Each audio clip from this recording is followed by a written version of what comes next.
Selamat datang di Kaba Cimporong. Di mana Kaba, di situ kami menyorong. Iya, tagline baru.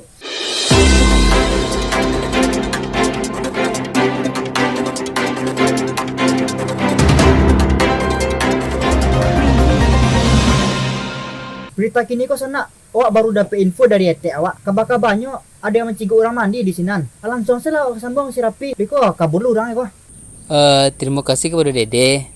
Jadi kini awak sobok jo tersangka yang dilaporkan warga tu mencigut orang mandi.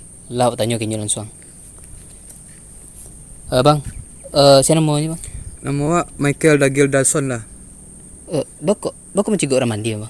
Nah, ada lah juga mandi ya. Dah tu salah info dah nak ya. Ada juga mandi ya dah.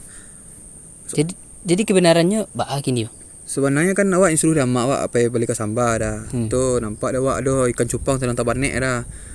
Ibu cari ikan cupang tu dah nak makan dah ado tabanek. Dia sebenarnya ibu kau dah awak ada jual elok awak. Awak tolongan awak cabut ikan cupang tu kan awak latar awak jamu sampai hari angek gitu. Tu nak kedingin ikan cupang dah gitu. Lai sebenarnya tu bang.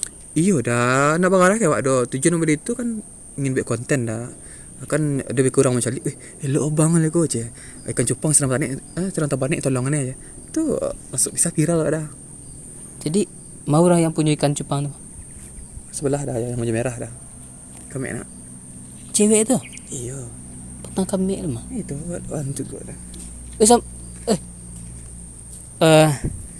Jadi hoak berita mah deh. Lah kembali ke Dede. Petang kami lah mah. Salah taruh berita mah. Jadi di sana kerajaan sana elok lain dan yang meresahkan masyarakat ya. Tunggu saya kabar-kabar Cimporong selanjutnya. Salam Cimporong. Pipi, serlok Pi.